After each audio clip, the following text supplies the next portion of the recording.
Everyone. I welcome all of you to today's webinar. I hope all of you are fine in this tough time. In the time of crisis, you are doing well. You are safe and secure, and doing all your work from home and on online mode. So I welcome all our audience, all our participants to this webinar in ISECT series of World Youth Skill Day 2020 National Webinar Series. I also welcome all our panelists, Sri Prashant Katiyar ji, State Engagement Officer UP State from NSDC. Sir आपका बहुत बहुत स्वागत है आज के webinar में. I also welcome Ashish Kumar ji, Senior Manager HR Caventers. Sir आपका भी बहुत बहुत स्वागत है आज के वेबिनार में. And I also welcome Mr. Dhruv Mittal, Business Head Advantage. Dhruv ji आपका भी बहुत बहुत स्वागत है आज के वेबिनार में. थैंक यू अभिषेक. मैं जस्ट अपने नेशनल वेबिनार सीरीज के बारे में जस्ट एक मिनट में ब्रीफ करना चाहूंगा हमारे सभी पैनलिस्ट को और आज की ऑडियंस के लिए. Approx 175 plus participant has been joined in this today's webinar और बहुत सारे लोग ज्वाइन करते ही जा रहे हैं. तो I am just taking just 1 or 2 minute in detail about जो आईसेक्ट के वेबिनार की सीरीज है वर्ल्ड यूथ स्किल डे 2020 जो कि 15 जुलाई को सेलिब्रेट किया गया था, जिसमें माननीय प्रधानमंत्री जी श्री नरेंद्र मोदी जी ने भी स्किल्स डेवलपमेंट को लेके बहुत जोर दिया था कि उसकी क्या आवश्यकता है और कैसे वो हमें आत्मनिर्भर भारत बनाने में आगे बढ़ाएगा. तो इसी कड़ी को आगे बढ़ाते हुए आईसेक्ट ने 7 डेज की नेशनल वेबिनार सीरीज का आयोजन किया है, जिसका आज 5वां वेबिनार है. इसके पहले 4 वेबिनार हुए हैं, जिनमें 14th को हमने चर्चा की थी skill development and entrepreneurship post Covid, जिसमें हमारे साथ एनएसडीसी से विवेक प्रताप चौहान जी थे. Then second day we have discuss about skill competition, जिसमें हमने India skills and world skill competition के बारे में चर्चा की थी, जिसमें निहाल रुस्तगी जी इंडिया स्किल्स से थे, एनएसडीसी के रिप्रेजेंटेटिव. उन्होंने स्किल डेवलपमेंट से जो अपॉर्चुनिटीज हैं और कहाँ तक रिकॉग्निशन में मिल सकता है, और हमारे स्टूडेंट्स ने जो इंडिया का नाम रोशन किया, सम्मान दिलाया इंटरनेशनल फोरम पे, उसके बारे में चर्चा हुई. देन थर्ड डे हमने डिस्कस किया कैरियर अपॉर्चुनिटीज पोस्ट कोविड, कि आफ्टर कोविड किस टाइप की कैरियर अपॉर्चुनिटीज आएंगी, और जिसमें sector skill council, BFSI sector skill council, NSDC के और भी रिप्रेजेंटेटिव से इंडस्ट्री से भी उसमें चर्चा की. Saturday in 4th webinar we discuss vocational education in schools, जिसमें हमारे साथ पीएसएससीआईबी से राजेश बीएस मेहरोत्रा सर थे और अरविंद चतुर्वेदी सर थे, जिन्होंने वोकेशनल एजुकेशन का अर्ली स्कूल एजुकेशन में क्या इंपॉर्टेंस है उसके बारे में हमने चर्चा की. And today we are discussing apprenticeship as a career development, apprenticeship training for career development. ये बहुत ही इंपॉर्टेंट टॉपिक है आज का, चूंकि अप्रेंटिसशिप की पूरे विश्व भर में चर्चा हो रही है. अगर मैं स्टार्ट करूं तो अप्रेंटिसशिप आपको मैं 3 नाम दे रहा हूं कि Ratan Tata, then Henry Ford and then उसके बाद डेविड बेकहम. इन सभी में अगर मैं आपसे एक कॉमनैलिटी पूछूं तो आप शायद गैस ना कर पाए कि इनमें क्या कॉमन है, but all 3 started their career as a apprentice. So Ratan Tata ने अपना कैरियर टाटा स्टील के शॉप फ्लोर पे एज अ अप्रेंटिस शुरू किया था. डेविड बेकहम ने 16 साल की एज में एज अ मैनचेस्टर यूनाइटेड में अप्रेंटिसशिप उन्होंने अपना फर्स्ट एग्रीमेंट साइन किया था. And also the Henry Ford, जिन्होंने फोर्ड की स्थापना की, इतनी बड़ी एमएनसीज की, उन्होंने भी अपना कैरियर एज अ अप्रेंटिसशिप से स्टार्ट किया था. और भी बहुत सारे नाम है जिन्होंने अप्रेंटिसशिप से लेकर अपना कैरियर शुरू किया, और आज हम देख रहे हैं उन्होंने दुनिया भर में कहाँ अपना नाम रोशन किया है और कहाँ तक वो इंडस्ट्री को आगे बढ़ाते हुए ले गए हैं. अप्रेंटिसशिप के बारे में मैं जस्ट थोड़ा सा ब्रीफ में इसमें बात शुरू करूंगा, फिर उसके बाद हमारे सभी पैनल से उस पर चर्चा जारी करूंगा. तो अप्रेंटिसशिप 1961 में अप्रेंटिसशिप एक्ट आया था. अगर मैं अप्रेंटिसशिप की आपको एक बार डेफिनेशन जो आईएलओ की है, इंटरनेशनल लेवल ऑर्गेनाइजेशन की, तो as per ILO apprenticeship as a stream है जिसमें systematically long term training for a recognized occupations that takes place substantially within an undertaking or under an independent craftsman and should be governed by a written contract and be subjected to establishment standard. तो ये ILO की definition है जो बोलती है कि apprenticeship किसी भी इंडस्ट्री के प्रोमाइसेस में और एक उसके नियम अनुसार ट्रेनिंग होती है, जिसमें एक अप्रेंटिसशिप का रिटन एग्रीमेंट भी होता है, अप्रेंटिसशिप जो अप्रेंटिस ये है और साथ में जो इंडस्ट्री उसके बीच में। ये बेसिक डेफिनेशन है जो आईएलओ ने डिफाइन किया है। और अप्रेंटिसशिप को हम बहुत ही कॉमन लैंग्वेज में as a traineeship, internship, learnership, work placement, on job training, इन सब इत्यादि नामों से हम उससे अपना परिचय जानते हैं अप्रेंटिसशिप को। तो इंडिया में अप्रेंटिसशिप एक्ट पहली बार 1961 में आया, नेशनल अप्रेंटिसशिप एक्ट 1961 में आया, देन उसमें कई सारे रिविजन्स हुए और जिसमें बहुत सारे पहले कमियां थी जिनको बारी बारी से दूर किया गया। जैसे पहले उतना ज्यादा इंसेंटिव नहीं था इंडस्ट्री को, बहुत सारी स्कीम थी जो अप्रेंटिसशिप से लिंक होती थी, और उसके बाद स्किल डेवलपमेंट भी बहुत सारा सिस्टमेटिक नहीं था। बाद में जब स्किल डेवलपमेंट मिनिस्ट्री आई, एनएसडीसी आया, उसके बाद सब चीजें यूनिफॉर्म वे में आई और उसके बाद इन सभी चीजों को एक कंसोलिडेट करके अप्रेंटिसशिप में रिवीजन किया गया।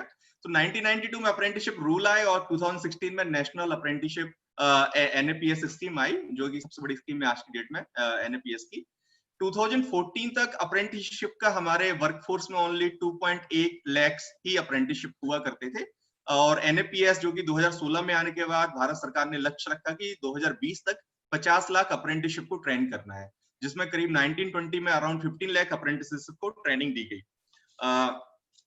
इसमें बहुत सारी चीजें और हैं जो मैं अपने पैनल से इसमें डिटेल में हम बात करेंगे। उसमें इसमें कुछ एक चीजें जो अप्रेंटिसशिप एज अ इंडस्ट्री और एज अ स्टूडेंट के लिए बहुत ही इंपॉर्टेंट है। इंडस्ट्री को इसमें बहुत सारे इंसेंटिव दिए जाते हैं और उसमें बहुत सारे बेनिफिट्स हैं जो इंडस्ट्री एज अ अप्रेंटिसशिप को हायर करके उठा सकती है।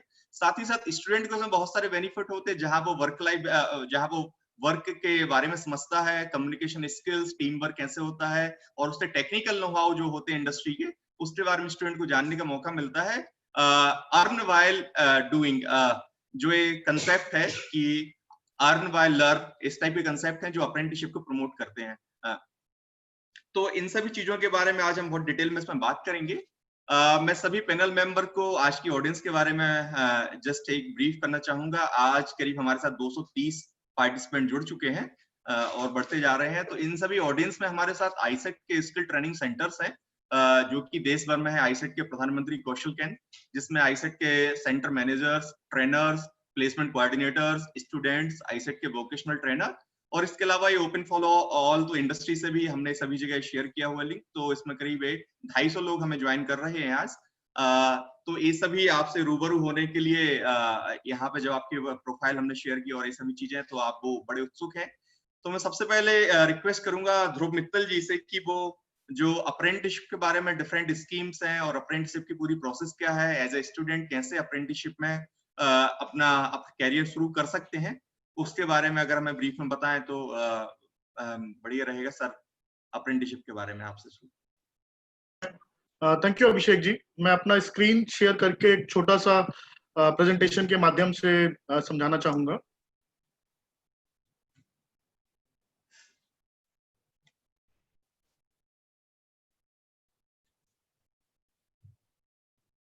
तो अगर मैं देखिए अप्रेंटिसशिप की बात करूं तो ये मिनिस्ट्री ने नैप्स प्रोग्राम, जैसा आपने बताया, 2016 में लॉन्च करा था। और जो ये एक्ट है ये बहुत पुराना है, ये 1961 का एक्ट है। तो अब अगर मैं मान लो इसके बेसिक क्रक्स की बात करूं कि what is the basic promise of the apprenticeship scheme, so basically basic promise of the apprenticeship scheme is the demand based model. अभी तक एक मॉडल जो हमारा नॉर्मल स्किलिंग का मॉडल है, दैट इज फोकस्ड ऑन कि हम लोग स्किलिंग कराते हैं, फिर हम उनकी असेसमेंट सर्टिफिकेशन करते हैं और इंडस्ट्री में उसका प्लेसमेंट करते हैं। That is a good model and that is a ever evolving model. उसका जो दूसरा में भी सिक्के का दूसरा पहलू अगर मैं बोलूं तो वो है अप्रेंटिसशिप। तो अप्रेंटिसशिप पे जो फोकस है, focus is more on the demand side. इसमें क्या रहता है कि सबसे पहले जो इंडस्ट्री रहती है, इंडस्ट्री मेन रहती है। इंडस्ट्री अपने यहाँ जो बच्चे होते हैं, यंग बच्चे होते हैं, टारगेट ऑडियंस सेम रहती है जैसा हमारा पीएमकेवीवाई या दूसरी स्किलिंग स्कीम में है, जो कि mostly school drop out candidate जो हो गए 5th to 12th क्लास के बीच में, एंड जो कैंडिडेट एक वोकेशनल ट्रेनिंग हासिल करके अपना एम्प्लॉयमेंट, अपना लाइवलीहुड बनाना चाहते हैं, टारगेट ऑडियंस सेम है। पर इसके अंदर मॉडल दूसरा है कि ये बच्चे पहले ट्रेनिंग लेके बाद में एम्प्लॉयमेंट पाने की बजाय ये साथ की साथ काम करते भी हैं, काम सीखते भी हैं, और काम सीखने के बाद इनका असेसमेंट और सर्टिफिकेशन होता है। जब लोग ये काम करते हैं, करते करते इनको स्टाइपेंड भी मिलता है, और एक बार अप्रेंटिसशिप खत्म होने के बाद इनका सर्टिफिकेशन होता है, इनको सेक्टर स्किल काउंसिल का, एनएसडीसी का लोगो के साथ सर्टिफिकेट मिलता है, और एक बार अप्रेंटिसशिप खत्म होने के बाद ये एक नॉर्मल वर्क फोर्स में घुल मिल जाते हैं और एज परमानेंट एम्प्लॉई काम कर सकते हैं। तो ये बेसिक क्रक्स है कैंडिडेट पॉइंट ऑफ व्यू से अप्रेंटिसशिप का। तो अगर मैं उस कुछ टेक्निकलिटीज पे आता हूं, तो जैसा आपने बहुत सही बोला कि भाई जो मिनिस्ट्री का टारगेट था 2019-20 में, वो करीबन 50 लाख कैंडिडेट्स का था 2020 तक, और हम उसका कुछ ही परसेंटेज तय कर पाए हैं। अब ये नंबर जितने भी हमारे ऑडियंस जुड़े हुए हैं, ये उनके लिए इसलिए जानना जरूरी है। तो आप अगर ये 50 लाख नंबर देख रहे हैं, तो this is the demand for you. तो 50 लाख लोगों का डिमांड है हमारे पास। 50 लाख मिनिस्ट्री पुश कर रहा है, एनएसडीसी पुश कर रहा है, 50 लाख अप्रेंटिस इंडस्ट्री को चाहिए, 50 लाख लोग मिनिस्ट्री चाहती है कि वो एज अप्रेंटिस करके प्लेस हो इंडस्ट्री में। So that is the demand that we are looking at. अब इसके अंदर गैप कहां रह जाता है वो मैं आपको बताता हूं कि जो 50 लाख का टारगेट था, हम शायद 15-16 लाख पूरा कर पाए। तो जैसे एनएसडीसी के रिप्रेजेंटेटिव स्टेट एंगेजमेंट ऑफिसर मेरे साथ हैं, कटियार साहब, मैं आपको बताना चाहूंगा कि सैटरडे को मेरा एक वेबिनार था यूपी चेंबर ऑफ कॉमर्स के साथ। तो उसमें एक चीज जो निकल के आई वो ये थी कि जो इंडस्ट्री है हमारी, वो बहुत ज्यादा इन स्कीम्स के बारे में और इन गाइडलाइंस के बारे में वो अवेयर नहीं है। उनका इंटेंट ठीक है, they want to keep apprentice, पर वो अवेयर, और सेम फीडबैक आता है जब मैं एमपी की इंडस्ट्री से या फिर कर्नाटक की इंडस्ट्री से हम लोग बात करते हैं।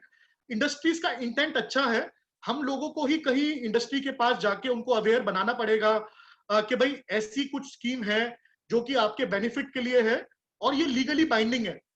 तो जितने भी हमारे ग्राउंड फोर्स जुड़े हुए हैं, कटियार साहब हमारे साथ हैं, तो हम जब भी, मेरा सजेशन ये रहेगा कि जब भी हम किन्हीं भी इंडस्ट्री से मिलें तो उनको हम इस स्कीम के बारे में बताएं, और ये जरूर बताएं कि ये जो स्कीम है ये एक एक्ट है, ये एक लॉ है। अगर हम अपने यहाँ कोई भी इंडस्ट्री अप्रेंटिस नहीं रखती है तो वो बेसिकली एक लॉ तोड़ दी है।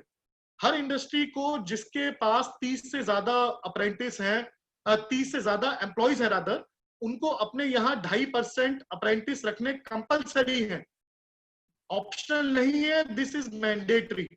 तो आपका जितना भी फील्ड स्टाफ है, प्लेसमेंट कोऑर्डिनेटर्स हैं, पीएमकेके के मैनेजर्स हैं, वो जरूर आई एम श्योर कि इंडस्ट्री से मिलते होंगे, लोकल लेवल की, नेशनल लेवल की एमएनसी से। तो उनको ये अवेयर जरूर करें कि भाई आप अपने यहाँ अप्रेंटिस जरूर रखें, and this is a legally binding thing. दूसरा जो हमारे सेंटर्स के लिए बहुत जरूरी चीज है जानना, वो ये है कि जब आप किसी अप्रेंटिस को एज किसी कैंडिडेट को एज अप्रेंटिस प्लेस करते हो, फॉर एग्जांपल आप किसी पीएमकेवीवाई सर्टिफाइड कैंडिडेट को या डीडीयू-जीकेवाई सर्टिफाइड कैंडिडेट को या फिर किसी भी जो स्टेट स्किल मिशन है उसमें सर्टिफाइड किसी भी कैंडिडेट को आप एज अप्रेंटिस प्लेस करते हो इंडस्ट्री में, that is counted as a valid placement. That is counted as a, जो हमारा तीसरा ट्रेंच रहता है, मोबिलाइजेशन, ट्रेनिंग कंप्लीशन सर्टिफिकेशन और प्लेसमेंट का। तो जो तीसरा वाला प्लेसमेंट वाला कंपोनेंट है, तो any candidate who is placed as apprentice is counted as a valid placement. और इसकी जो नोटिफिकेशन है, इसका जो डॉक्यूमेंट है, वो अप्रेंटिसशिप इंडिया ऑनलाइन का जो पोर्टल है नैप्स का, उस पे अवेलेबल है। In case you want I can share that notification to you. तो ये जितना भी फील्ड स्टाफ है हमारा, अब आप ये देखो डिमांड इंडस्ट्री में है, जो 50 लाख लोग चाहते हैं, मिनिस्ट्री की तरफ से पुश है, जो आप कैंडिडेट प्लेस करना चाहते हो वो आप एज अ वैलिड प्लेसमेंट दिखा सकते हो इंडस्ट्री में एज अ प्लेसमेंट। तो there should not be any loophole in between. तो आप जो जितने भी हमारे फील्ड के स्टाफ हैं वो इंडस्ट्री में जाके एक तो उनको अवेयर कर सकते हैं, साथ ही साथ जो आपके टारगेट है प्लेसमेंट्स के वो भी पूरे कर सकते हैं। अब इसके अंदर कुछ बेसिक, अब अगेन मैं कैंडिडेट पॉइंट ऑफ व्यू से बात करूं तो इसमें कौन कौन एलिजिबल है कैंडिडेट। कोई भी कैंडिडेट जो कि 5th पास है वो अप्रेंटिसशिप में एनरोल करने के लिए एलिजिबल है। और ये कुछ भ्रांतियां हैं कुछ मिथ्स हैं इंडस्ट्री में कि भाई कुछ टेक्निकल लोग या फिर आईटीआई या डिप्लोमा वाले ही एज अप्रेंटिस लग सकते हैं और वो सिर्फ शॉप फ्लोर पे ही काम कर सकते हैं। ऐसा नहीं है।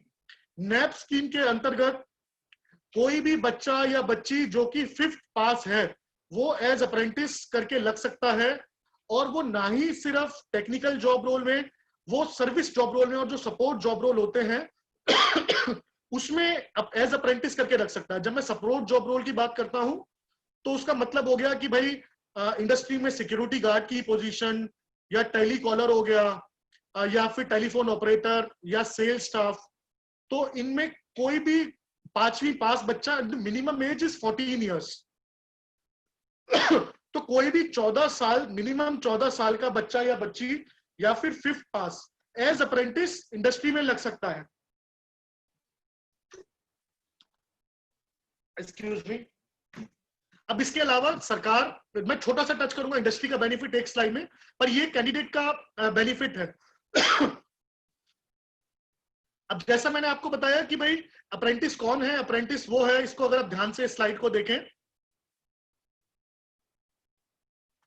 अप्रेंटिस वो है कि जो एक कॉन्ट्रैक्ट करता है अप्रेंटिसशिप का इंडस्ट्री के साथ अंडर अप्रेंटिसशिप एक्ट ऑफ 1961।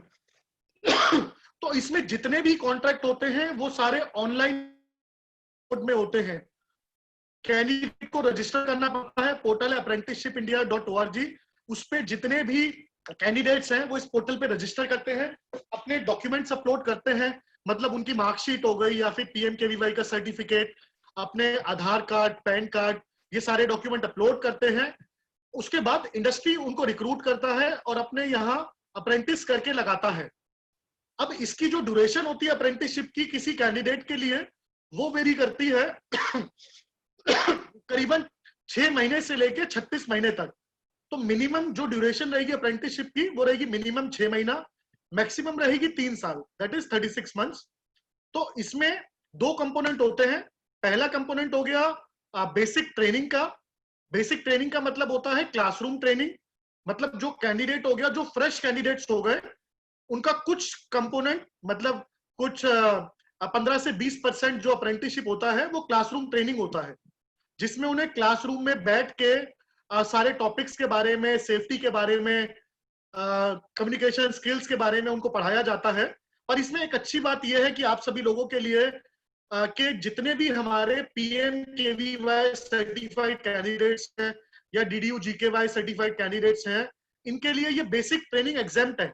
इनको, क्योंकि इन लोगों ने PMKVY ट्रेनिंग में ये ट्रेनिंग पहले से अटेंड कर रखी है, तो जो हमारे बच्चे बच्चियां जो कि PMKVY सर्टिफाइड है, उनको ये दोबारा रिपीट करने की जरूरत नहीं है, और वो पहले दिन से ही काम शुरू कर सकते हैं, मतलब पहले दिन से ही ऑन द जॉब ट्रेनिंग शुरू कर सकते हैं। ठीक है। इसके अलावा जो बेनिफिट कैंडिडेट्स को है वो ये है कि गवर्नमेंट ने क्या करा है कि एजुकेशन क्वालिफिकेशन के हिसाब से इनका मिनिमम स्टाइपेंड तय कर दिया है। अगर आप ये टेबल देखें स्क्रीन पे, तो कोई जो 5th क्लास पास आउट बच्चा है, 5th से 9th क्लास तक, उसको मिनिमम 5,000 रुपया स्टाइपेंड देना जरूरी है। कोई 10वीं पास हो गया तो 6,000, कोई 12वीं पास हो गया तो 7,000, कोई स्किल सर्टिफाइड है तो 7,000, कोई ITI है तो 7,000, डिप्लोमा है तो 8,000, ग्रेजुएट है तो 9,000। तो ये गवर्नमेंट ने ये मिनिमम स्टाइपेंड तय करा है based on the education qualification. तो पर ये सिर्फ मिनिमम है, और इंडस्ट्री अगर अपना कैलिबर शो करे इंडस्ट्री को, इंडस्ट्री इससे ज्यादा स्टाइपेंड दे सकता है, बस वो इससे कम देने के लिए नहीं दे सकते हैं। इससे ज्यादा चाहें और उनको लगता है कि कैंडिडेट कैपेबल है, तो इससे जितना ज्यादा चाहें वो स्टाइपेंड दे सकते हैं कैंडिडेट्स को। ठीक है। इसके अलावा जो एक और पॉलिसी है नैप्स एक्ट में, कि अगर अप्रेंटिसशिप हमारी 1 साल से ज्यादा की ड्यूरेशन रहती है तो ईच ईयर 10% का इंक्रीमेंट जरूरी है स्टाइपेंड पे। तो अगर कोई बच्चा सपोज 3 साल अप्रेंटिसशिप ड्यूरेशन में कॉन्ट्रैक्ट साइन करता है, उसका पहले साल का अगर स्टाइपेंड 10,000 तय होता है तो अगले साल उसका 11,000 होना जरूरी है। उसके अगले साल उसका, मतलब तीसरे साल में उसका 12,100 होना जरूरी है। अब अगेन दिस इज मिनिमम। और इसके अलावा अगर कैंडिडेट अपना अच्छा परफॉर्मेंस शो करता है, प्रॉमिस शो करता है, तो industry is allowed to give any overtime और एनी एडिशनल इनकम और एनी एडिशनल बेनिफिट जो कि कैंडिडेट्स को वो देना चाहे, कोई उसको नहीं रोकता है। अगर 10,000 का स्टाइपेंड है और बच्चा अच्छा प्रॉमिस शो करता है और इंडस्ट्री उसको 15,000 देना चाहता है, तो वो बहुत आराम से दे सकता है कैंडिडेट्स को। तो अगेन ये कैंडिडेट्स के लिए बहुत अच्छी अपॉर्चुनिटी है। और इसके अंदर सबसे बड़ा फायदा क्या रहता है कि अगर किसी कैंडिडेट्स को, मैं एग्जांपल देता हूं कि भाई हमने जैसे अमेजन कंपनी में कैंडिडेट्स को अप्रेंटिस करके लगाया है, ठीक है, तो जो कैंडिडेट्स उसके अंदर 1 साल एज अमेजन में अप्रेंटिस करके काम कर रहे हैं, तो वो अपने सीनियर से कुछ सीखते हैं, जो वो काम करते हैं उससे भी वो कुछ सीखते हैं। उनको सीखते सीखते अमेजन 10,000 रुपए स्टाइपेंड भी दे रहा है। जब ये अप्रेंटिसशिप की ड्यूरेशन खत्म होगी, मतलब 1 साल बाद या 1.5 साल बाद, तो इन बच्चों का असेसमेंट और सर्टिफिकेशन होएगा। अब वो असेसमेंट सर्टिफिकेशन कौन करेगा? That will be jointly done by logistic sector skill council and Amazon. इसका जो थ्योरेटिकल एग्जाम होएगा वो लॉजिस्टिक सेक्टर स्किल काउंसिल लेगा, और जो प्रैक्टिकल एग्जाम होएगा वो सेक्टर स्किल काउंसिल लेगा, लॉजिस्टिक सेक्टर स्किल काउंसिल। अब बच्चा अगर इसमें क्यूमुलेटिवली 60%, 70% नंबर लेके आता है, तो उनको जो अपना PMKVY का सर्टिफिकेट होता है, उसी लेवल का, वही NSQF लेवल का जो कि क्वालिफिकेशन पैक के अंदर रहेगा, उसमें अमेजन का लोगो रहेगा, NSDC का लोगो रहेगा, सेक्टर स्किल काउंसिल का लोगो रहेगा, गवर्नमेंट ऑफ इंडिया का लोगो रहेगा, and that certificate is valid through out the country, right. अब बच्चे को वो सर्टिफिकेट मिलेगा। एक बार जब वो अमेजन से अपनी इंटर्नशिप खत्म कर लेगा, तो आप ये देखो कि उसके पास काम करने का अनुभव भी रहेगा, उसके पास गवर्नमेंट से सर्टिफिकेट भी रहेगा। अब अगर वो चाहता है तो अमेजन जैसी कंपनी में, या फिर अमेजन टाइप की अलग कंपनी, फ्लिपकार्ट हो गई, एक्सप्रेस बीज हो गई, या अलग कोरियर कंपनी, लॉजिस्टिक कंपनी हो गई, वो उसमें अपने अनुभव को लेके, अपने सर्टिफिकेट को लेके एज अ परमानेंट एम्प्लॉय भी जा सकता है। तो ये सारे बेनिफिट है कैंडिडेट्स के पास। अब मैं मे बी अभिषेक जी, मैं 2 मिनट और लूंगा अपने जो ऑडियंस उनको बताने के लिए कि उनको इंडस्ट्री को कैसे ओरिएंट करना है, उसके बाद आप वापस वेबिनार में आ सकते हैं। जब आप इंडस्ट्री के पास जाते हैं सारे लोग, क्योंकि देखिए इंडस्ट्री से ही डिमांड क्रिएट होगी, अल्टीमेटली इंडस्ट्री को कैंडिडेट्स को अपने यहाँ एज अप्रेंटिस रखना पड़ेगा। तो आप लोगों को इंडस्ट्री को ओरिएंट करना है कि भाई आपको अपने यहाँ अप्रेंटिस रखने हैं। तो उसके लिए आप इंडस्ट्री को क्या क्या बताओगे? पहली चीज आपको इंडस्ट्री को ये बताना है कि भाई ये अप्रेंटिसशिप एक्ट जो है ये कोई ऑप्शन नहीं है, ये जरूरी है, ये मैंडेटरी है। आपको अपने यहाँ मिनिमम 2.5% और मैक्सिमम 15% अप्रेंटिस रखने जरूरी है एज पर दी गवर्नमेंट एक्ट, ठीक है। अब क्योंकि अप्रेंटिस हैं, ये एम्प्लॉइज नहीं है, तो इनका ये ESI और EPF के दायरे में नहीं आते हैं, तो आपका इसमें बेनिफिट होता है, आप इस पे कुछ अमाउंट बचाते हो। उसके अलावा जो अप्रेंटिस होते हैं उसकी रिक्रूटमेंट की कॉस्ट और जो उनका अट्रीशन रेट रहता है वो कम रहता है, आप उससे पैसे बचाते हैं। इसके अलावा गवर्नमेंट आपको इंसेंटिवाइज कर रही है अप्रेंटिस अपने यहाँ रखने के लिए। तो जैसे जैसे मैंने एग्जांपल दिया अमेजन का, अगर उसने अपने यहाँ से 1,000 अप्रेंटिस रख रखे हैं, तो गवर्नमेंट उनको हर महीने का 1,500 रुपया पर मंथ पर अप्रेंटिस रीइंबर्स कर रही है। तो अगर आप इसका स्केल देखो, 15,000 रुपये महीना जो है वो पर अप्रेंटिस है। अगर आप उसमें 1,000 अप्रेंटिस जोड़ दो, तो करीबन 15 लाख रुपए महीने की रीइंबर्समेंट है 1,000 अप्रेंटिस रखने के लिए। साल का अगर आप देखो तो 1,80,00,000 रुपए होता है सिर्फ और सिर्फ रीइंबर्समेंट अप्रेंटिस रखने के लिए। तो आपको इंडस्ट्री को ये कह के समझाना है कि भाई आप अपने अप्रेंटिस रखो, आपको बेनिफिट है। उसके अलावा जो ट्रेनिंग कॉस्ट मैंने आपको बताई, बेसिक ट्रेनिंग अप टू 7,500 की as a one time course, ये भी गवर्नमेंट रिइंबर्स कर रही है इंडस्ट्री को। तो दोनों तरफ से सरकार ने ये करा है कि भाई from the apprentice point of view भी बहुत बेनिफिट है, and from the industry point of view भी बहुत बेनिफिट है। पर इसमें जो चैलेंज आता है अवेयरनेस का, ओरिएंटेशन का। अब इसमें हमारे जो सेंटर्स है उनके पास भी अवेयरनेस कम है, हमारी जो इंडस्ट्रीज है उनके पास भी अवेयरनेस कम है, और जो हमारे बच्चे बच्चियां हैं, कैंडिडेट्स हैं, उनके पास भी अवेयरनेस कम है। तो हमें एज अ वो कॉन्ड्यूट बन के, एज अ फैसिलिटेटर बन के ये काम करना है और इन सबको समझाना है कि भाई अप्रेंटिसशिप स्कीम क्या है और इनके क्या क्या फायदे हैं और आपको अपने यहाँ क्यों करना चाहिए। तो अभिषेक जी, ये था मेरा ब्रीफ में एक छोटा सा presentation, and I will pass on the baton to you, and I will be very happy to answer questions either from the panelist or from your side or from the attendees. Thank you. Thank you Dhruv Mittal ji, बहुत ही detailed में आपने इस पूरी scheme के बारे में बताया, जो हमारी ऑडियंस और हमारे सभी पार्टिसिपेंट हैं उन सबके लिए बड़ा हेल्पफुल रहेगा। जो हमारे सभी सेंटर के यहाँ पे ट्रेनर या प्लेसमेंट इंचार्ज हैं, वो उनके लिए बहुत ही हेल्पफुल है कि आप ये पूरी स्कीम को समझे और हमारे जो स्टूडेंट्स हैं जो इस शॉर्ट टर्म ट्रेनिंग कर रहे हैं वो इससे बेनिफिट ले सकें। तो जैसा कि अभी हम बात कर रहे थे कि NAPS में टोटल 50 लाख अप्रेंटिसशिप का टारगेट रखा है, तो उसके लिए गवर्नमेंट ने बजट भी अलोकेट अप्रोक्स 10,000 करोड़ का बजट अलोकेट किया हुआ था, जो इंडस्ट्री को रिइंबर्समेंट किया जाएगा एज पर देयर जो भी उन्होंने अप्रेंटिसशिप हायर किए हैं।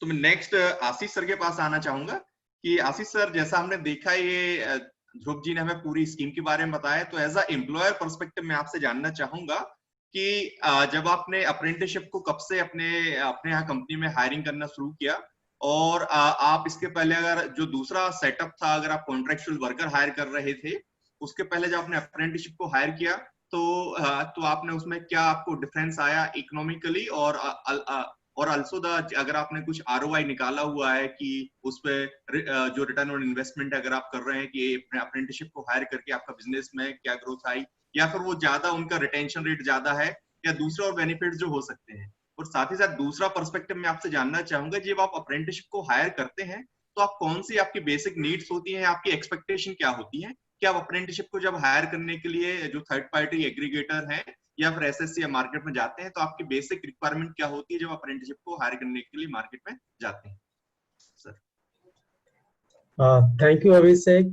Thank you, Dhruv, to giving this such a very good platform to discuss about the apprentice, right? So, and good afternoon, all participant panelists, right? So, I hope all of you are safe, right, and doing well during that COVID situation. So, come to the points related to the apprentice, right? So, as you know, I'm in the industry of the food industry. We are in the food industry, Caventers, right? Milkshake and the ice cream ki business mein hum hai. And we started the apprentice onboarding in the month of October last year, right? So, of course, Advantage के साथ हमारा एक relationship build हुआ, partner as a partner we joined. Then we started the business, right? The motive was to get a right candidate, good resource, first thing, and with the within the budget, right? So जो हमारी budget है, उस budget में हमें अच्छे apprentice मिले, that we will provide a training. They are keen to learn about the product, right? About the product and interest. So in the month of October, we have started hiring the apprentice. It was a very good starting was the very good, right? Because within the 2 months, I think by December or January, we crossed the 50 apprentice. We crossed the 50 apprentice, right? And we are getting a very good result from them. Because सब young generation लड़के हैं, they 12 pass out, energetic, right? So after giving the proper training, feedback about the product knowledge, they started delivering everything. Their discipline was also there, punctuality in terms of the attendance, right? And other part was that, of course, no doubt, if I will comparison with my regular employee, so cost is definitely is a lower side, right? Because if I compare with the regular employee, go with the regular employee, then I need to pay the additional part also, other benefit like the PF, PSIC compliance related. Then we need to manage the compliance also, right? So in terms of the admin part, that is a very lower side. कि बहुत कम उसमें admin work करना पड़ा, right? And of course, PFSIC का नहीं था, that was another cost saving for the company as an employer. And there was a reimbursement also on a quarterly reimbursement, right? So it helps us to manage our budget, low budget, right?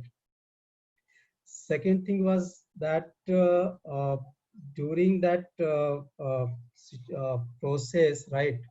So although we have given a support, although we have given a minimum salary stipend as per the our regular employee minimum basis, right? We never differentiate between our regular employee and the apprentice. In case मेरा regular employee को अगर कहीं पे 15,000 as per the minimum wage is getting the 15,000 salary gross salary, तो मेरे apprentice वो salary ले रहा है. Even in some places, apprentices are getting the higher stipend in comparison to the our regular employee, right?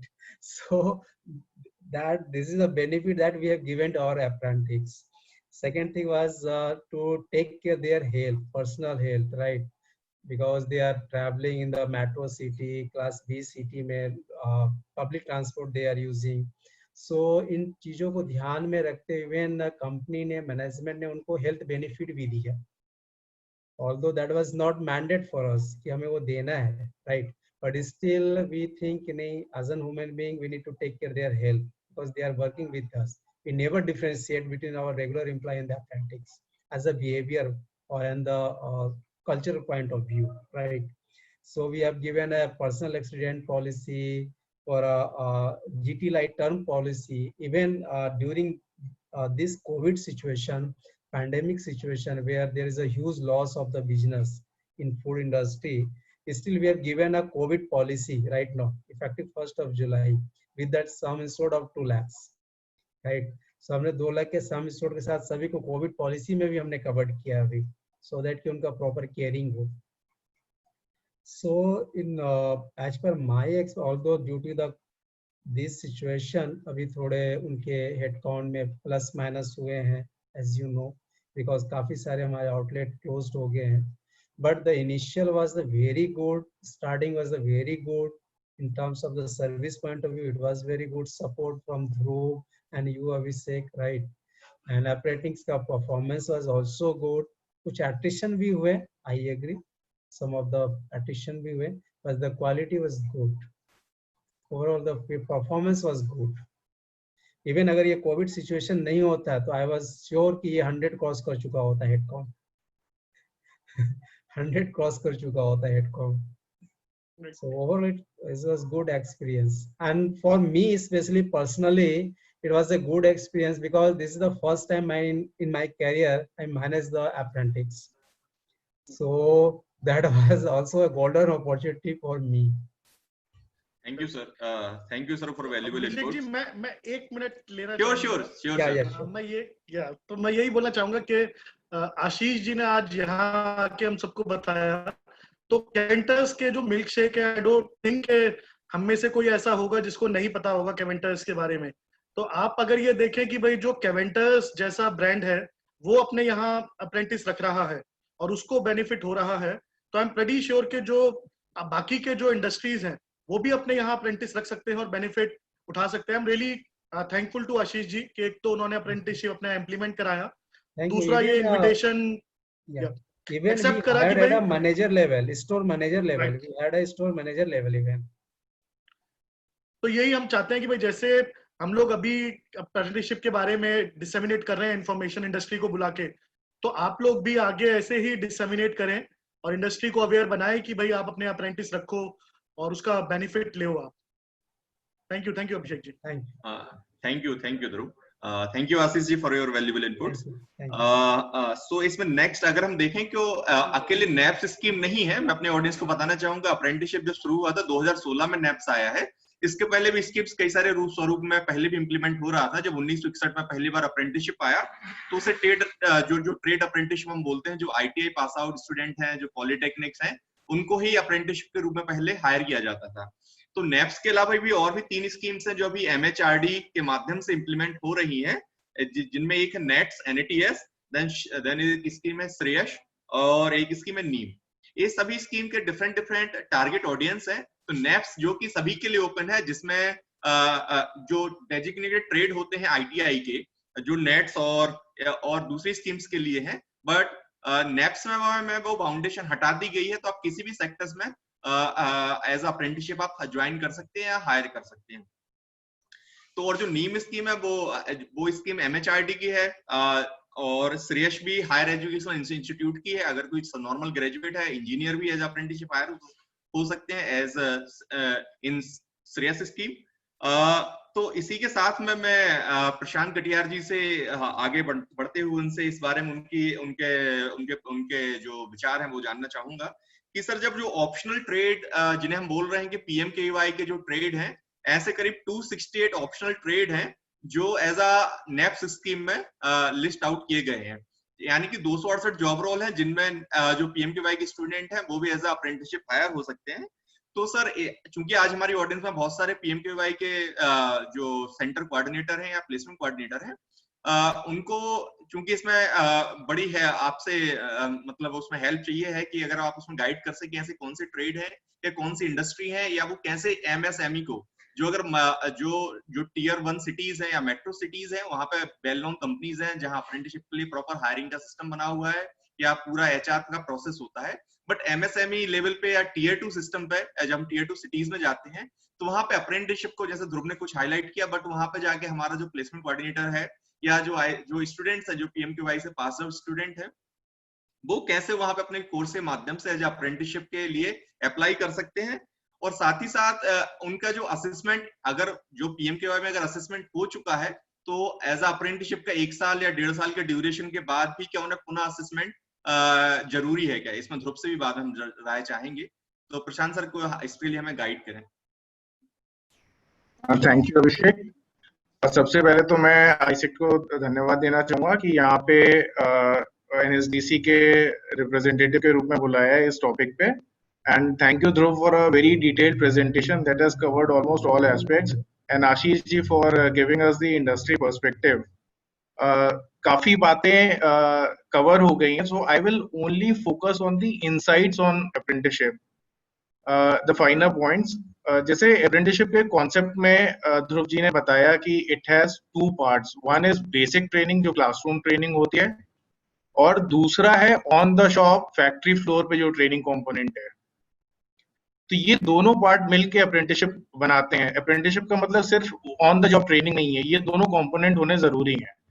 India में एक relief जो दिया गया कि अगर किसी ने शॉर्ट टर्म ट्रेनिंग की है, जैसे PMKVY में अगर ट्रेनिंग किया हुआ है तो उसको उस क्लासरूम ट्रेनिंग से एग्जेम्पशन है, then he can go on directly for apprenticeship on the job training. उसमें क्लासरूम ट्रेनिंग की आवश्यकता नहीं है। जैसे अभिषेक जी ने शुरू में ही कहा कि भारत के कॉन्टेक्स्ट में अप्रेंटिसशिप बहुत इंपॉर्टेंट है, तो I would like to highlight कि क्यों इंपॉर्टेंट है। अगर आप इंडस्ट्री की बात सुने, जैसे अभी आशीष जी ने भी अपना व्यू रखा, तो इंडस्ट्री हमेशा कहता है कि we don't get factory ready people who are ready to go on the job right on day 1 and perform at highest of the productivity level. दूसरी तरफ अगर आप कैंडिडेट्स को देखें तो उनको वो एक्सपोजर नहीं मिलता जो इंडस्ट्री का है, उनको वो फील नहीं मिलता जो इंडस्ट्री में मतलब जो जिसकी जरूरत होती है। इसके 2 कारण हैं। पहला कारण है, अगर आप हमारे ट्रेनिंग सेंटर्स देखें and the kind of resources we work with, हमारे training centres they can never mimic industry factory shop floor, वो कभी मिमिक नहीं कर पाएंगे। अगर आप विदेश में जाएं तो आप देखेंगे वहां के जो इंडस्ट्रियल ट्रेनिंग इंस्टीट्यूट्स हैं वो एकदम फैक्ट्री को मिमिक कर देते हैं, एग्जैक्ट रेप्लिका होते हैं। पर हम जिन रिसोर्सेज के साथ काम कर रहे हैं वो हमारे लिए संभव नहीं है। इसीलिए बहुत आवश्यक है कि बच्चों के लिए एक ऐसा ब्रिज क्रिएट किया जाए जहां पे वो फैक्ट्री में जाके कुछ समय रियल टाइम में सीख सकें कि किस तरह से काम होता है। तो एक तो ये कारण है। दूसरा, मैं एक बार अप्रेंटिसशिप को और इंटर्नशिप को डिफरेंशिएट करना चाहूंगा जिससे हम अप्रेंटिसशिप को और बेहतर तरह से समझ सकें। अप्रेंटिसशिप अगर आप कभी देखेंगे तो इसकी कोई ना कोई लीगल बैकिंग होगी, एक लॉ होगा जो अप्रेंटिसशिप को बैक कर रहा होगा। जैसे इंडिया में इंडियन अप्रेंटिसशिप एक्ट है 1961 as amended in 2014 and subsequently in 1819 rules were amended. तो there is a legal provisioning for that. Apprenticeship informal होता है, ये इनफॉर्मल अप्रेंटिस को देखिए DT है, डेजिग्नेटेड ट्रेड्स के ऑप्शनल ट्रेड्स के लिए NSDC है।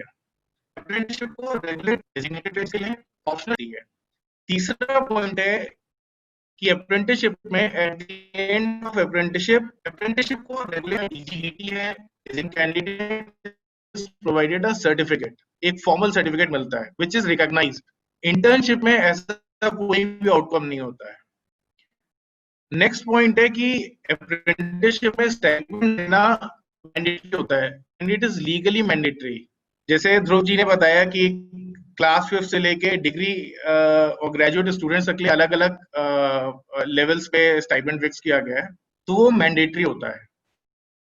जो इंडिया में स्टाइपेंड फिक्स करने का सिस्टम है, उसमें किसी भी अप्रेंटिसशिप पोस्ट के लिए जो स्टाइपेंड फिक्स किया जाता है वो डिपेंड करता है कि वो जो अपॉर्चुनिटी है अप्रेंटिसशिप की, उसके लिए जो जॉब रोल है उसकी मिनिमम क्वालिफिकेशन क्या है। अगर कोई जॉब रोल ऐसा है जिसमें 5th class entry level qualification है तो उसका स्टाइपेंड 5,000 रुपया ही होगा। अगर उसमें कोई इंजीनियर भी जाके अप्रेंटिसशिप करता है तो उनको स्टाइपेंड 5,000 रुपए ही मिलेगा। तो stipend is fixed by the job role of that position that is being advertised for apprenticeship. इसके बाद मैं अप्रेंटिसशिप एक्ट पे आना चाहूंगा। ज्यादातर तो ध्रुव जी ने कवर कर लिया है, पर कुछ फाइनल पॉइंट्स हैं that I like to dwell upon. 2014 के बाद से इस एक्ट को बहुत ही फ्लेक्सिबल बनाया गया है, flexible for the industry and also for the candidates. जैसे एक फ्रीडम दिया गया इंडस्ट्री को कि आप 2.5% मिनिमम आपको अपनी वर्कफोर्स का एज ए अप्रेंटिस एंगेज करना जरूरी है। 2.5 से लेके 15% तक ये रेंज हो सकती है। On lower end 2.5%, on higher end 15% of your workforce can be apprentices, for which government will give you reimbursements. इसके अलावा फ्लेक्सिबिलिटी जैसे मैंने बताया कि 6 महीने से लेकर 36 महीने तक इंडस्ट्री डिसाइड कर सकती है कि ड्यूरेशन क्या होगा अप्रेंटिसशिप का। बेसिक ट्रेनिंग जो है वो या तो इन हाउस हो या कोई थर्ड पार्टी ट्रेनिंग प्रोवाइडर करे, ये भी डिसीजन इंडस्ट्री ले सकती है। साइमल्टेनियसली हो ट्रेनिंग की, फैक्ट्री में भी सीख रहा है फिर क्लासरूम ट्रेनिंग भी कर रहा है कैंडिडेट, या फिर सीक्वेंशियली हो, जैसे शॉर्ट टर्म ट्रेनिंग कंप्लीट कर ली उसके बाद जाके फैक्ट्री फ्लोर पे काम करना शुरू किया, ये फ्लेक्सिबिलिटी दी गई है। करीब 500 से अधिक ट्रेड्स डेजिग्नेटेड और ऑप्शनल मिला के इस एक्ट में परमिसिबल है जिसमें कि अप्रेंटिसशिप हो सकता है।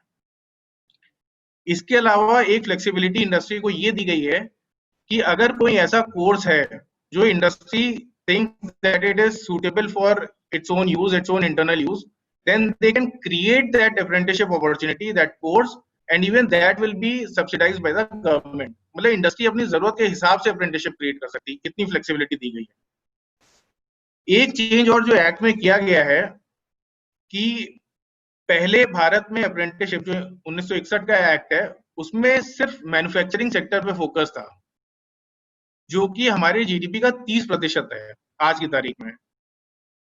2014 के बाद से सर्विस सेक्टर भी इंक्लूड कर दिया गया है, जिसमें करीब 50% of our GDP comes from where. तो इससे अपॉर्चुनिटी बहुत बढ़ गई है अप्रेंटिसशिप की। कैवेंटर्स अपने आप में सर्विस सेक्टर की एक एंटिटी है जो इस एक्ट में बदलाव के बाद शामिल हुए हैं। पहले ये ज्यादातर वोकेशनल पे फोकस करता था अप्रेंटिसशिप की, आईटीआई डिप्लोमा सर्टिफिकेट कोर्सेज वाले जो बच्चे हैं वही इसका लाभ उठा पाते थे, पर अब वो कैंडिडेट जो डिग्री होल्डर्स हैं, इंजीनियर्स हैं, वो भी अप्रेंटिसशिप के अंतर्गत कवर हो सकते हैं। 2014 के बाद से इसको काफी कन्वीनियंट बनाया गया है, एक पूरा ऑटोमेटेड प्रोसेस है।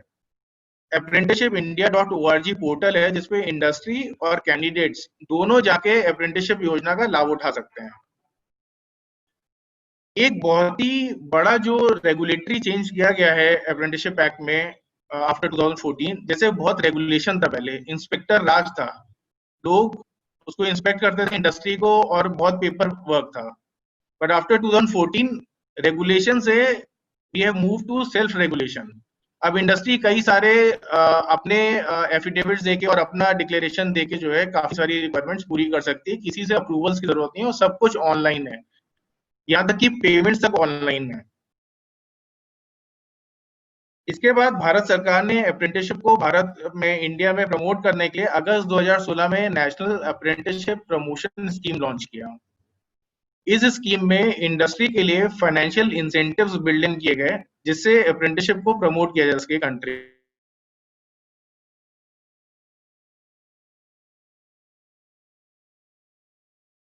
में। 7,500 रुपए पर कैंडिडेट फॉर 3 months और जो अप्रेंटिस का पर मंथ स्टाइपेंड है उसका 25% या 1,500 रुपए पर मंथ पर कैंडिडेट जो है वो सरकार बियर करेगी।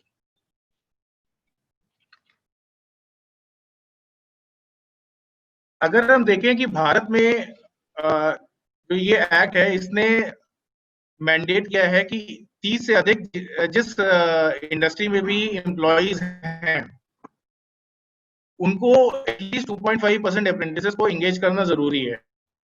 इंडिया में आज की 90,000 एंटिटीज हैं जिसमें 30 से अधिक एम्प्लॉइज हैं और करीब 2.8 करोड़ एम्प्लॉइज हैं इन 90,000 एंटिटीज में। अगर हम 2.5% के हिसाब से देखें तो सिर्फ 90,000 इन एंटिटीज में इंडिया में आज की तारीख में एम्प्लॉइज हैं और करीब 2,000 के लिए। अगर 10% के हिसाब से देखें तो करीब 28 लाख के करीब है और करीब 42 लाख अपॉर्चुनिटीज अवेलेबल हैं जो पोटेंशियल है इस कंट्री में अप्रेंटिसेस का 42 lakhs का है और ये एनुअली है। तो अगर हम देखें कि 2014 के बाद से स्कीम में इतने रिलैक्सेशन दिए गए, इतना उसको फ्लेक्सिबल बनाया गया, बट अगर जब हम नंबर्स को देखते हैं कि कितना कवरेज है और जैसे ध्रुव जी ने कहा कि लोगों को इंडस्ट्री को अवेयरनेस ही नहीं है कि ऐसी कोई स्कीम है, तो ये क्यों हो रहा है? अगर आप 2014 के पहले का डेटा देखेंगे तो इस देश में जो टॉप परफॉर्मिंग स्टेट्स थे अप्रेंटिसशिप में उसमें हरियाणा, महाराष्ट्र और गुजरात का नाम आता था। 2014 के बाद अगर आप डेटा देखेंगे तो भी हरियाणा, महाराष्ट्र और गुजरात ही कंट्री में सबसे बेस्ट कर रहे हैं।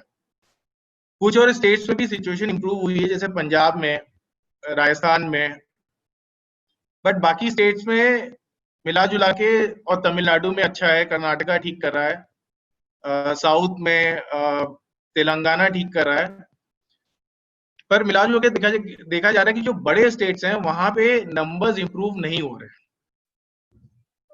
तो इसको हम लोगों ने काफी समझने की कोशिश की ऐसा क्यों हो रहा है। तो अगर आप देखें जो अप्रेंटिसशिप का पोर्टल है, ये जैसे ओला का पोर्टल होता है या उबर का पोर्टल होता है जो राइड हेलिंग एप्स हैं कंट्री में, उस तरह है।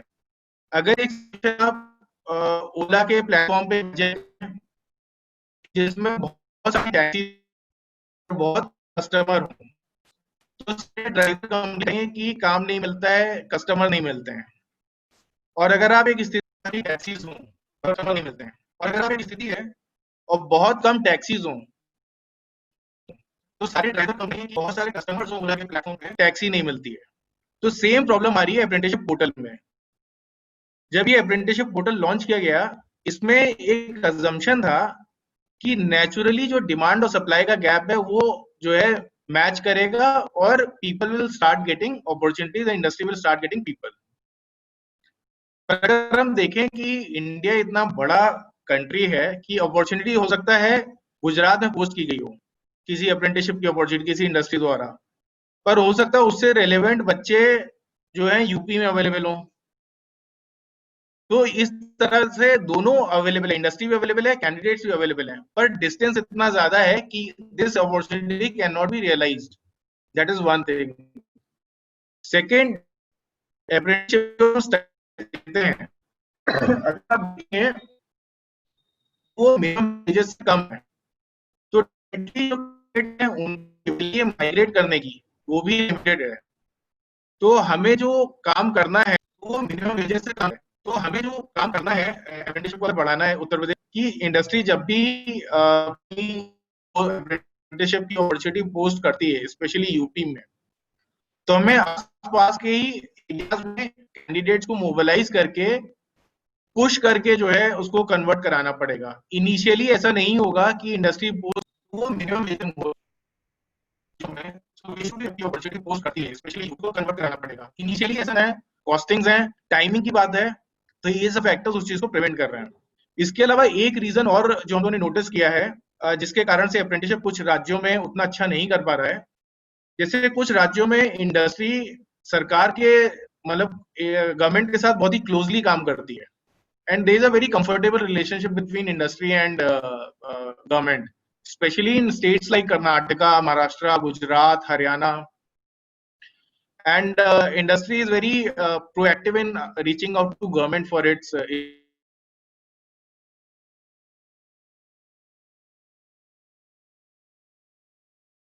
issues. But in certain states, in fact, in certain states, the perception is not very positive. And in fact, government. तो ऐसे states में हम लोगों को we will have to proactively reach out to industry, and we have to give them at least few instances of good experience vis-a-vis apprenticeship, कि उनका confidence buildup हो इस सिस्टम में। इसके लिए हम लोगों ने यूपी में कुछ इंडस्ट्रियल बॉडीज जो है उनके साथ काम करना शुरू किया है, और कुछ जो रिक्वायरमेंट्स आ रही है उनको हम लोग बहुत ही अच्छा रिस्पॉन्स देके उनको जो है we are trying to create some experiences for the industry, because the industry biggest flag bearer of this. एक बार वो कन्विंस हो जाते हैं, then I think they are the best champions for this scheme. Abhishek, these are my notes, and over to you. Thank you sir. बहुत सारे आपने ground level से प्रैक्टिकल पॉइंट निकाले कि इसमें इश्यूज कहाँ पे हैं, although there are demand but और सप्लाई भी है, बट कुछ प्रैक्टिकल इश्यूज हैं जिसकी वजह से वो मैच नहीं हो पा रहा है। उसमें बहुत सारे पॉइंट हो सकते हैं, चाहे वो जियोग्राफिकल डिफरेंसेस हों या और भी अदर इंडस्ट्री लेवल के अपने अपने इश्यूज भी हो सकते हैं उसमें। तो इसमें मैं कुछ एक क्वेश्चंस आगे इसमें लेना चाहूंगा जो मैं ऑडियंस ने हमें पोस्ट किए हैं, और भी जो इसमें हमारे पॉइंट है उन कवर करना चाहेंगे उसके माध्यम से। तो ध्रुव, मैं आपसे बहुत ही सिंपल टर्म में एज अ स्टूडेंट, अगर मैं एक 10-12 पास स्टूडेंट हूँ और मैंने एक 3 मंथ का प्रधानमंत्री कौशल विकास योजना का कोर्स किया हुआ है, कोई सा भी कोर्स हो सकता है, रिटेल का हो सकता है, असिस्टेंट इलेक्ट्रीशियन हो सकता है। अब मैं चाहता हूं कि मुझे एज अ प्लेसमेंट के हिसाब से तो फुल टाइम जॉब मिलती है, बहुत बढ़िया है। अगर नहीं भी मिल रही है तो मैं एज अ अप्रेंटिसशिप अगर मैं इंडस्ट्री को अप्रोच करूं तो मुझे क्या अप्रेंटिसशिप पोर्टल के थ्रू जाना है या जो थर्ड पार्टी एग्रीगेटर है उसके थ्रू जाना है, या वो कैसे अप्रोच करे? तो ये क्वेश्चन 2-3 ऑडियंस ने पूछे हुए हैं, तो अगर आप ब्रीफ में आंसर कर पाए।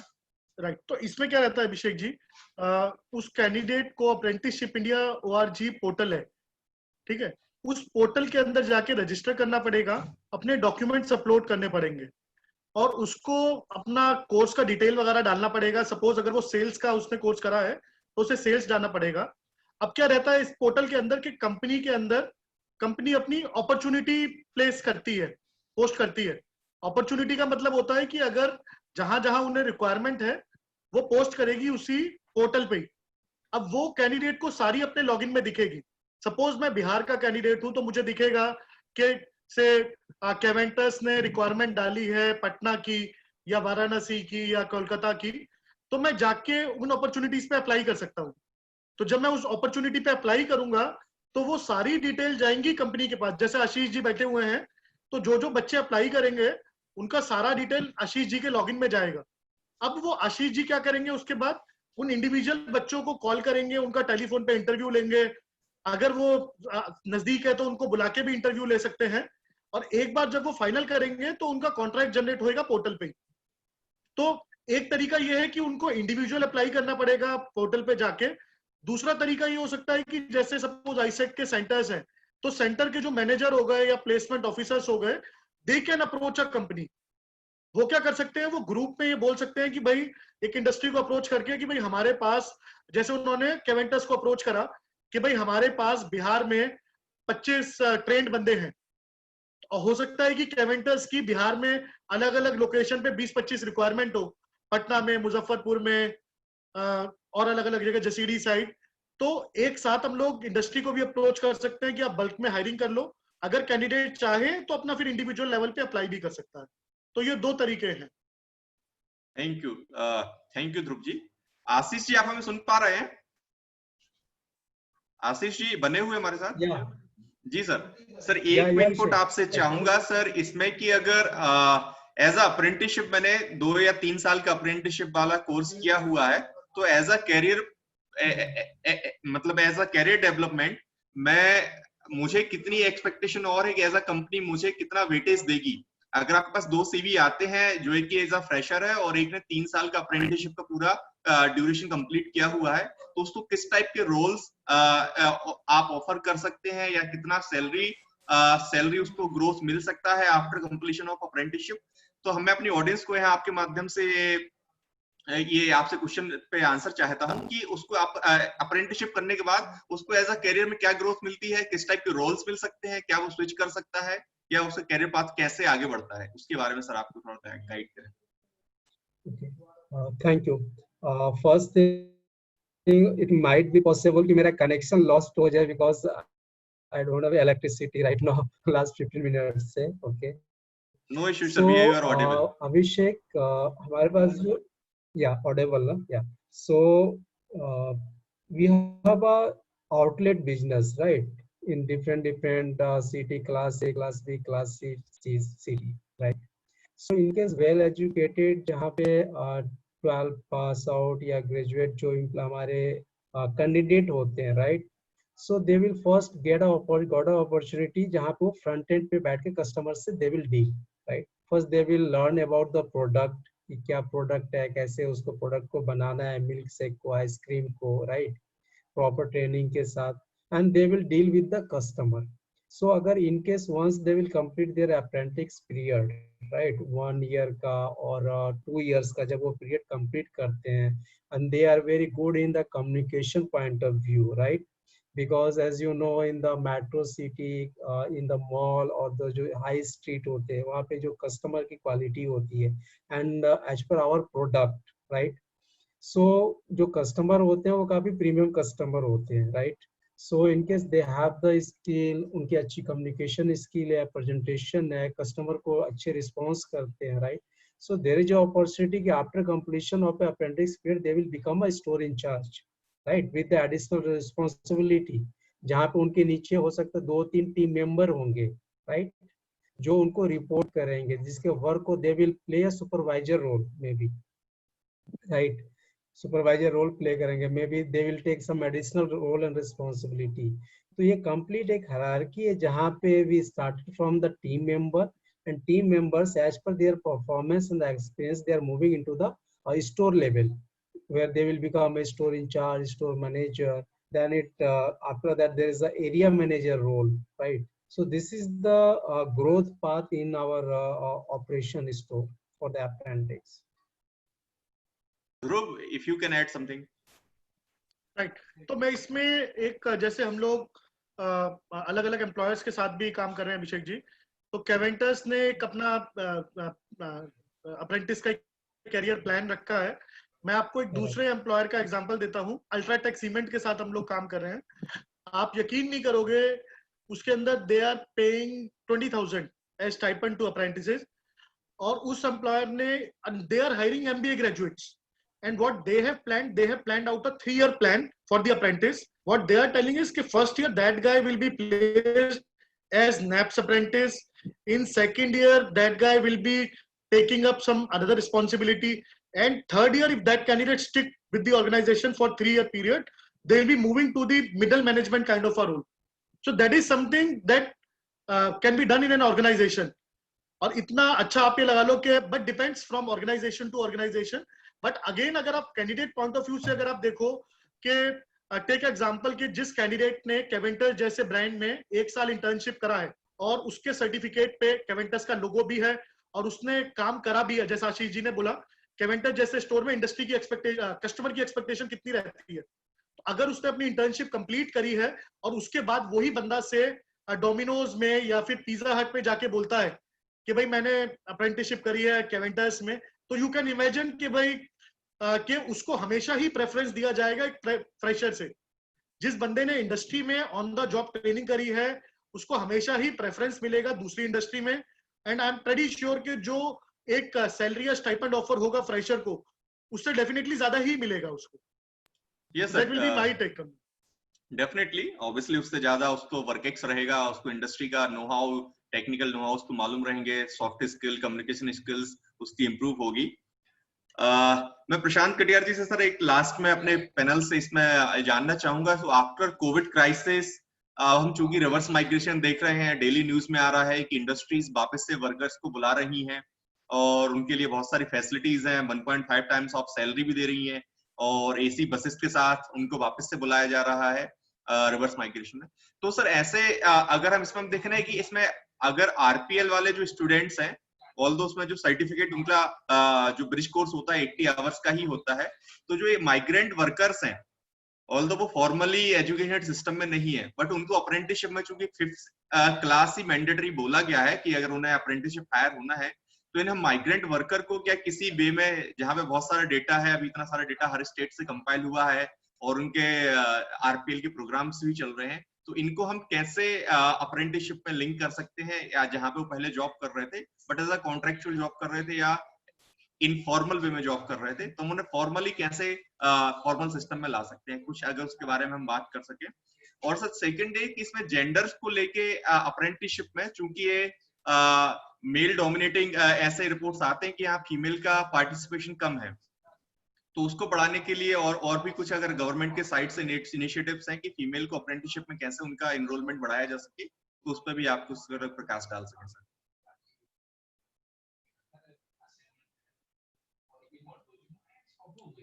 प्रशांत सर सुन पा रहे हैं आप?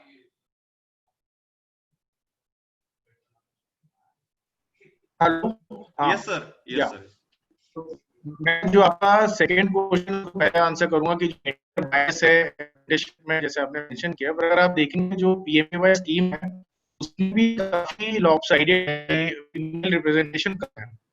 तो इसका एक बहुत बड़ा कारण तो ये कि इस चीज को हमने मॉनिटर भी नहीं किया है, कि वो चीज that is never been evaluated. अब मैं अभी जब ये कोविड के दौरान डाउन हुआ, देन सीन की with there have been very extensive studies on this, and in fact there was a 1.5 hour presentation की women participation क्या रहा है स्कीम में, असेसमेंट में क्या परफॉर्मेंस है, ड्रॉप्स का क्या रेट रहा है, फीमेल्स का प्लेसमेंट्स क्या परफॉर्मेंस रहा है।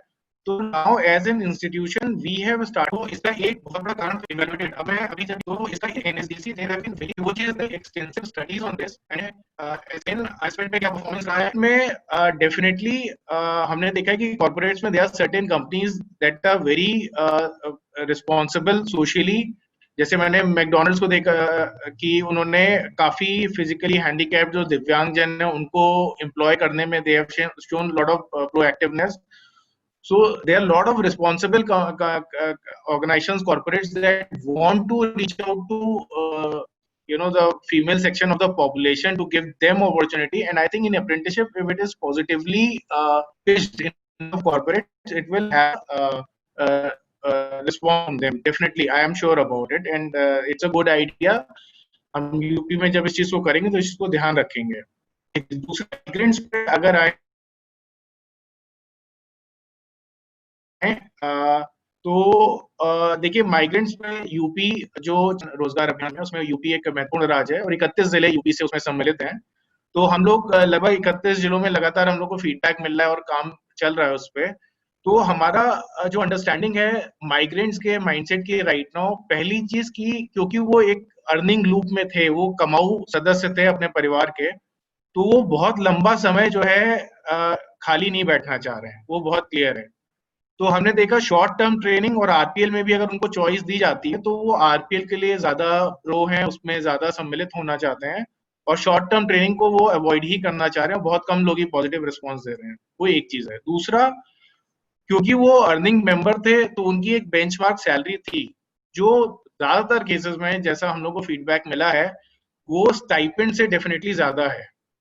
तो माय सेंसेस की the response for going as an apprentice to same industry will not be that positive from migrants, but migrants stand a very good chance। आपको मतलब the feelers that we are getting जो हमारे को समझ में आ रहा है, it will have a very positive impact on rural economy of these districts, क्योंकि ये वो लोग हैं जो शहरों को समझते हैं, ये वो लोग हैं जिनके पास स्किल है, ये कॉम्पिटिटिव लोग हैं, ये एम्बिशियस लोग हैं जो बाहर गए उन शहरों में, उन्होंने अपनी जगह बनाई, तो जब वो वापस आते हैं, और दूसरा इनके कनेक्शंस हैं बड़े शहरों में, so definitely lot of migrants, my sense is around 20% of the migrants will never return to larger cities, and they will create their own enterprise in rural areas. In next 1 to 2 years we will start seeing the economic impact of this migration on these districts, positive impact. That is one thing. Second, lot of migrants have already started returning to industries. उनको आपने बताया 1.5 तक times तक salary उनको दी जा रही है, offer की जा रही है, और जैसे जैसे रिवाइवल होगा दिस विल हैपन। आरपीएल में हम उनको एंगेज कर पाएंगे, ये हमको लग रहा है, और काफी अच्छा रिस्पॉन्स आ रहा है उसमें। So migrant as a clientele for apprenticeship is not something that I will be very encouraged about, but definitely as participants in RPL they make a good segment. Abhishek ji, मैं 1 मिनट लूंगा, एंड सिंस पॉलिसी मेकर हमारे साथ हैं कटियार साहब, तो कहीं ना कहीं जब हम अप्रेंटिस को देखते हैं फ्रॉम द आरपीएल इंस्ट्रूमेंट में बेसिक फ्लॉ है। आरपीएल जब हम बोलते हैं तो, या माइग्रेंट वर्कर जब हम बोलते हैं, तो उनका कहीं ना कहीं पुराना एक्सपीरियंस रहा है काम करने का। जब हम अप्रेंटिस की बात करते हैं, अप्रेंटिस इज समबडी जो कि एक फ्रेशर है और इंडस्ट्री में अपना काम स्टार्ट करके is moving towards from the apprentice is moving towards a formal employment. तो कहीं ना कहीं वो एक थोड़ा सा डिस्कनेक्ट है कि भाई हम कैसे एक बंदा जो कि पहले वर्कर था या फिर फॉर्मल वर्कर था या किसी काम में था, उसको हम कैसे अप्रेंटिस करके लगाएं। मतलब मेरे दिमाग में थोड़ा सा उसके अंदर एक शंका है कि भाई वो that is a policy level में भी क्वेश्चन कि हम कैसे एक माइग्रेंट वर्कर को एज अप्रेंटिस करके लगा सकते हैं एज पर दी पॉलिसी। मतलब वो थोड़ा सा डिस्कनेक्ट है कहीं ना कहीं। डेफिनेटली ये तो जस्ट मेरा क्वेश्चन से आ रहे थे, तो जस्ट उसमें एक मर्ज किया गया। ऑब्वियसली वो पहले से काम कर रहा था तो वैसा अप्रेंटिसशिप नहीं हो सकता। Apprenticeship must be a fresher और काइंड ऑफ थिंग कि वो कर रहा है। तो चलिए, सभी पैनलिस्ट ने बहुत सारा अपना एक्सपीरियंस शेयर किया, बहुत सारे इनपुट हमें शेयर किए। नेशनल पॉलिसी ऑफ अप्रेंटिसशिप के बारे में भी हमारी बात हुई और स्टेट लेवल के व्यूज आए। इंडस्ट्रीज से भी आशीष जी ने हमें अपने एक्सपीरियंस शेयर किए, एक्सपेक्टेशन शेयर की। मैं यहाँ पे अपने सभी पैनलिस्ट को का धन्यवाद करना चाहूंगा कि उन्होंने अपने बिजी शेड्यूल से टाइम निकाला और आईसेक के इस नेशनल वेबिनार में सम्मिलित हुए और हमारे ऑडियंस की सभी क्वेरीज और अप्रेंटिसशिप को लेके उनका जो भी थॉट प्रोसेस था उसमें करेक्शन लगाया अगर कहीं पे वो गलत थे, और आगे कैसे अप्रेंटिसशिप को गवर्नमेंट देख रही है, स्टेट गवर्नमेंट्स देख रहे हैं, इंडस्ट्रीज देख रही हैं और इंडस्ट्रीज देख रही हैं, उसके बारे में भी हमें बताया। तो सर आपका बहुत बहुत धन्यवाद प्रशांत कटियार जी, आईसेक के वेबिनार में आपने अपना समय दिया, उसके लिए बहुत बहुत धन्यवाद। हम ध्रुव मित्तल जी का भी बहुत बहुत धन्यवाद करते हैं कि वो अपने इस वेबिनार अपने टाइम निकाल के आए, इस वेबिनार में समय दिया, और आशीष कुमार सर को भी धन्यवाद करते हैं कि उन्होंने अपना टाइम और एक्सपीरियंस शेयर किया हमारे साथ। इसके साथ में अपने सभी पार्टिसिपेंट का भी धन्यवाद ज्ञापित करना चाहूंगा कि उन्होंने आईसेक की नेशनल वेबिनार सीरीज में कंटिन्यू बने हुए हैं। ऑलमोस्ट जितने भी करीब 250 पार्टिसिपेंट ने एनरोल किया था और ऑलमोस्ट 100% ऑफ द रजिस्ट्रेशन का यहाँ पे टर्नआउट हम देख रहे हैं। सभी पार्टिसिपेंट ने हमें ज्वाइन किया, तो आप सभी का बहुत बहुत धन्यवाद। जस्ट यहाँ से मैं बाइंड ऑफ करने के पहले मैं आपको जो कल का हमारा वेबिनार है उसके बारे में अपडेट करना चाहूंगा हमारे पार्टिसिपेंट्स को। तो कल का जो वेबिनार है बहुत ही इंपॉर्टेंट टॉपिक पे है कि gender equality in skill development, how to find a balance. ये बहुत इंपॉर्टेंट टॉपिक है। जैसा कि मैंने वुमेन पार्टिसिपेशन पे चर्चा की, तो कल हमारे इस वेबिनार में सम्मिलित होंगे doctor Archana Singh, NSDC CSR head, miss Kanta Singh, UN women India manager, and miss Aparna Singh, AISECT senior manager, and doctor Madhuri Dubey, founder national skill network. तो हम सभी वुमेन पार्टिसिपेशन के बारे में कल बात करेंगे और जेंडर इक्वालिटी को कैसे और बैलेंस किया जाए। तो आप सभी का बहुत बहुत धन्यवाद आज के वेबिनार में शामिल होने के लिए। आप सब लोग स्वस्थ रहें, सेफ रहें, घर पे रहें, जब तक जरूरी ना हो बाहर ना निकलें, और सभी गवर्नमेंट की गाइडलाइन को कोरोना के टाइम में फॉलो करते रहें। और ऐसे ही आईसेट के इन सभी इसकी रिकॉर्डिंग यूट्यूब चैनल की रिकॉर्डिंग पे आईसेट के यूट्यूब चैनल पे अवेलेबल रहेगा, तो अपने फ्रेंड्स और को भी आप रेफर कर सकते हैं। Thank you, goodbye, take care, thank you.